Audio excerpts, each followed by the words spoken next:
Good evening. We are in the Holy Week of 2017. It is quite fitting to talk about the crucifixion of Jesus Christ.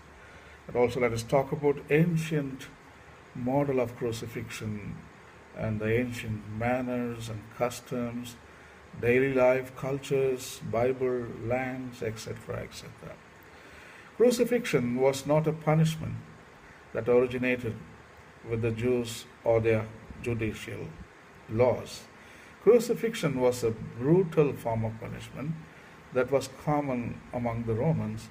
The Romans chose this mode of capital punishment to put fear in everyone who would stand against Rome and Roman laws.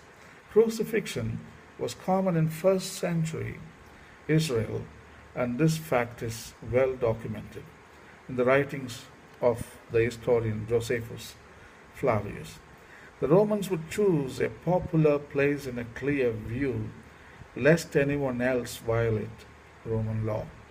What was abstract horror was the fact that scourging almost always preceded crucifixion, where the centurion would order his lictors to scourge the prisoner to the point of near death, using the brutal flagrum which was designed to speedily remove flesh, even with a single lash across bare flesh. Once the condemned prisoner was scourged, he was brought naked to his crossbeam, which he would carry publicly to the place of execution.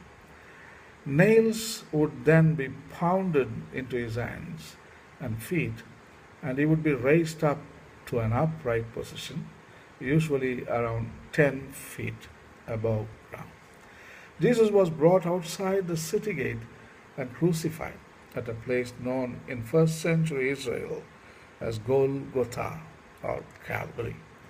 Crucifixion did not begin with Romans, but it was a method of execution that had developed centuries earlier in the ancient Near East. The Medes and the Persians practiced this gruesome torture method, as well as the Carthaginians and the Egyptians. Later, it was adopted among the Greeks and finally the Romans in the first century. Crucifixion was mentioned in history from about the 6th century BC to the 4th century AD. In 519 BC, Darius I, the king of Persia, crucified 3,000 political opponents in Babylon. The Romans called it by its Latin word crucifixus, which means to fix on a cross. The first century Roman cross consisted of two large wooden beams, a stake and a cross beam known as patibulum. The cross beam was locked into place at the very top of the perpendicular stake or near the top. Since the body needed air in the lungs and blood circulating in the heart, the victim would have to push himself up with his nailed feet and pulled himself up with his nailed hands. To hasten the prisoner's death, the Roman soldier would break the prisoner's legs with an iron club, crurifragium, that is the Latin word for it, crurifragium. This would also assure that the prisoner was indeed dead. The place of crucifixion was usually in a very public place where the bodies were left to rot. In Israel, crucified persons were taken down in observance of the Sabbath. As the condemned prisoner was led bearing a cross beam to his place of execution, he would be preceded by a public crier who would announce his crime. His primary charge was written on a tablet, which is known as titulus, which also preceded him and finally fixed to the cross. that he was crucified on. It was indeed the Romans who practiced crucifixion as a common method of execution. According to Roman law, a Roman citizen could not be crucified. Crucifixion was for slaves and extreme criminals, political or religious agitators, pirates, or those who had no civil rights. Julius Caesar, in his youth, was captured by pirates, being held for ransom. He later found them and crucified them all, but he also slit their throats, first to hasten their deaths. The Emperor Augustus once made a boast that he had captured 30,000 runaway slaves and crucified them, or at least the ones who were not vouched for by the master. There are many accounts of the Romans crucifying their victims, mass public crucifixions. When Spartacus led his rebellion against Rome, once they were captured, over 6,000 slaves were captured by crucified on the main road to Capua, today known as Appian Way, by the order of Crassus. Their bodies remain there as a token of Roman justice to all who would attempt to rebel. In Israel, a man named Judas rebelled against Rome, and he captured the city of Sepphoris and made it his headquarters. The legions of Rome finally defeated them under Varus, and the Romans crucified 2,000 Jews. In 88 BC, Alexander Jannaeus, a king and a high priest of Judea, crucified 800 Pharisees.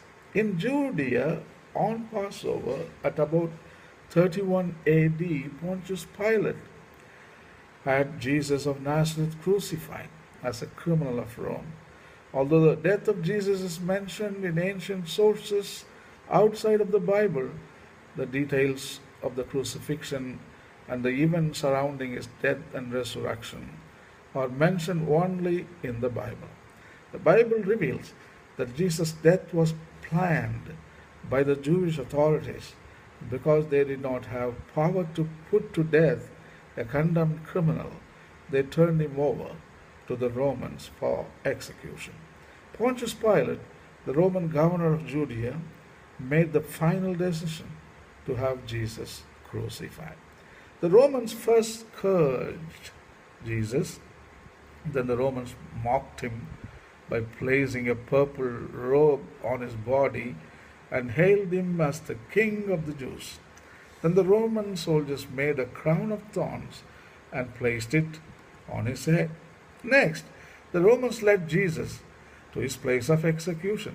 He was made to bear his own cross, but when he could not carry it any longer, he was assisted by a man named Simon of Cyrene.